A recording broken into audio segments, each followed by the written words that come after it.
We are here, boys. We are finally at the end of Dragon's Elite Specialization Beta 1. I'm so fucking excited to give you guys this build. I said I was going to give some Elite Specialization builds. That is exactly what the fuck I'm going to do. So, this may not be the most optimal. This may not be the most, the best guild, or the best build. Because, well, I don't have meta battle for this. I can't base my build off meta battle and then experiment with things, so I'm kind of just winging it. It's like I usually don't do this at builds. Sometimes I do, where I just kind of just wing it. And this is a very much a wing it kind of situation here. So if I fuck up anything, this is just for the beta. Okay, this is literally just like a fun video. This is not going to be meant for when the End of Dragons fully releases, so I want to give that. It's just a fun build for you guys to try. So let's go ahead and get into the weapons here, the equipment. We have Marauder gear, and here's the thing, man. So they gave us a specific set of runes. I probably would have gone with Eagle runes or Pack runes, but they gave us a specific set. So they gave us all these sort of runes here. Now the problem is of Scholar runes is that a lot of the times you're not going to be above 90%, so it's kind of fucking pointless. But I was really trying to find something that would work well, and for me, that probably goes to the Ogre rune. The Ogre rune is super, super nice. Because out of all the runes that they gave us, because we can't use any rune, we can't access the trading post at all, so we have to use what we're provided with. Marauder gear, you can go Berserker. For me, I was trying to get my health up as much as possible because, well, I'm trying to not die. So, because the Blight mechanic can be kind of a bitch sometimes. So we have Marauder shit here. They didn't give us any backpacks, unfortunately. That was kind of an oversight, I guess. They didn't actually give us any selectable backpack, which really fucking sucks. They gave us like carrion gear, whatever the fuck it's called. So yeah, we got pistol and the focus. You could also go ahead and use like Warhorn with that as well. But for me, or even like dagger if you wanted to. But I love the focus, man. So anyway, there's the pistol there. For the traits, we have Spite, Soul Reaping, and Harbinger. So you can see the little traits we have going on here. We have oh, you know what, man? We could also, if you need a bit more survivability, this is a great option. You can get over 30,000 health. A lot of health there, but I like this one. Exiting Shroud, 10% more damage. Really nice ones here.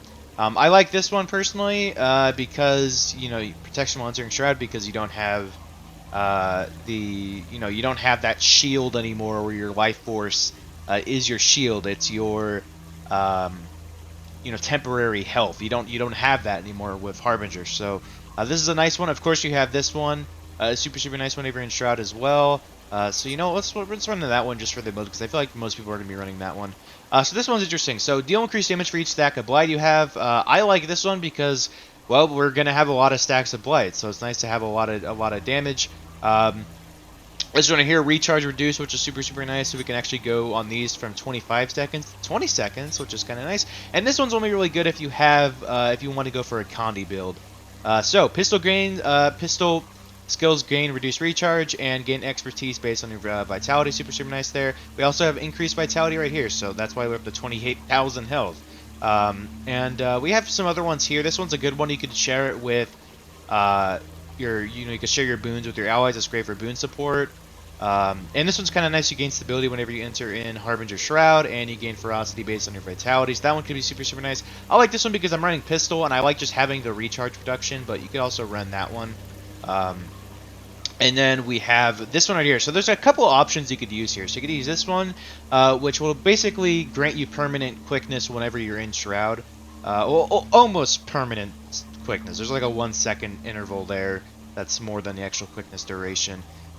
This one is also kind of nice. So your powers increase, and while you're in Harbinger Shroud, you gain an aura that pulses each interval to damage and cripple nearby enemies. So every 3 seconds, you're going to be crippling nearby enemies and also dealing 585 damage to a maximum of 5 targets. So I really like both of these here. And I kind of am tempted to go with this one just for the increased power. But the quickness is kind of nice. So I'm going to go with this one for right now. So yeah. So for our utility skills, we have some interesting ones. So I like Blood Fiend here. You could also roll Vampirism. You can roll really any healing skill you want. But this seems to be kind of like broken, I think. The problem is, it gives you like 2,000 fucking healing. That's like nothing. What? It gives you 2k. Am I missing something? I feel like I'm missing something here. Because that isn't shit. I truly feel like I'm missing something, and it's actually secretly amazing. But yeah. A Whisker of Risk, so we get a little bit of Blight, and also Might and Fury. We have Spectral Walk. I use this as a stun break. You could also replace this with the stun break for the elixirs. Now, my problem is that it gives you even more Blight, and I just don't really like that. You know, just for a stun break having Blight.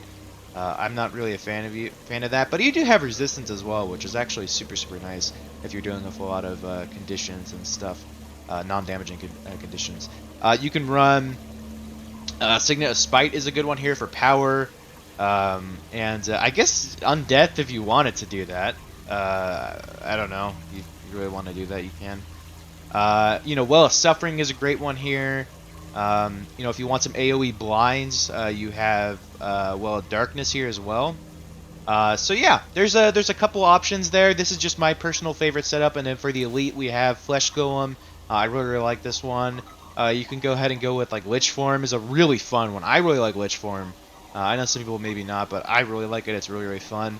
And this one's super nice. So for 5 seconds, you basically get all boons in the game. Yeah, it's really good. it's really good. I like having a Flesh Golem though because it can tank things for me. So that's just my personal thing. But if you want to run that, you also can. I can imagine in group events, it's probably better to run Elixir of Ambition and then maybe go with the Twisted Medicine here. And yeah, so let's go ahead and summon our minions here. And then let's go ahead and get straight into battle.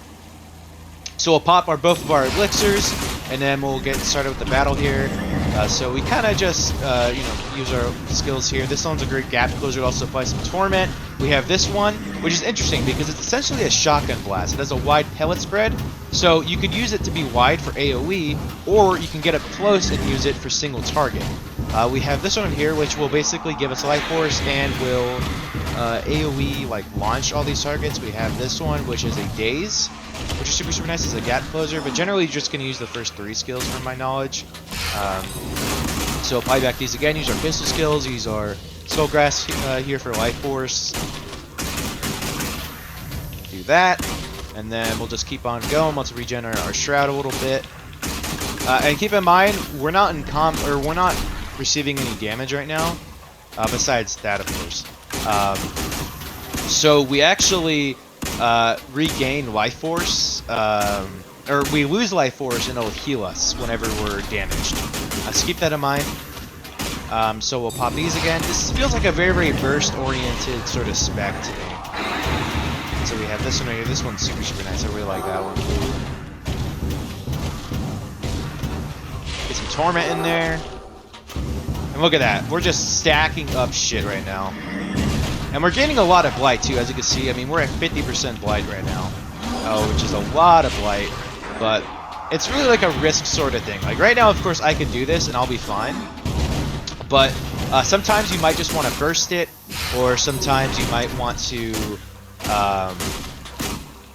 you know, just use it all. That's always a great thing. So it's really simple. It's a really simple build. It doesn't do like a tremendous amount of damage. It definitely isn't on the level of like Willbender or what is it? Willbender or fucking what is it again? Willbender or Virtuoso, that's what it's called. Yeah, those two are like expertly damaging and shit, but I find this to be the most fun. This is my favorite one, mainly because it's just really fucking fun, man. I really like the Harbinger Shroud. It's super fun. Is it cool as Reaper Shroud? But it's still really badass. I really like it. And we can get a lot of Might and a lot of Fury just from those elixirs. It's super nice. And we have a chill there too. We can always use that. Yeah. So that's gonna cover it. That's the build. It's really fun. Of course, you have Spectral Walk here for a stun break. And you know, you guys saw my other variations there. So there's a second build I'll show off, and it's my Minion Master build. So it's just a standard Minion Master sort of affair going on here. Yeah, it's not anything really that special to say. Personally, I think I would rather run what is it? the regular build that I have. But if you do want to do Minion Master, this is a great one. So we can either have all the minions, or we could trade off Bone with one of the elixirs here. So you can go with really either Risk or Anguish. I'd probably go with like Anguish personally, or actually Risk would be probably a better idea because of the Might and Fury there. But yeah, for me, this is just kind of the option here. This probably isn't going to do as much damage as Reaper for Minion Master, but it'll still be fun. I mean, it'll still be really, really fun. As per usual, this is an open world build. It's not going to be anything that cool. And also, I want to mention, if you want to know why the fuck my game looks so good, it's because I'm using Reshade. So we have the Takit preset, I believe it's called. I'd recommend looking it up. I've adjusted some things on it because by itself it kind of looked like shit. For me at least. But yeah, we go look at the no preset there, and then it'll go here, and it'll basically enhance the base game. So yeah, that's the preset I'm using right now, and it's super, super nice. I'm not going to go into how to install Reshade, but I want to tell you guys that's the preset that I'm using actually from now on. I'm really excited about that. But anyway, Harbinger build. There you go. I will be getting in the Virtuoso and the other one, Will Bender. This one's my favorite though. I really, really like this one. It's a lot of fun, and yeah. Peace.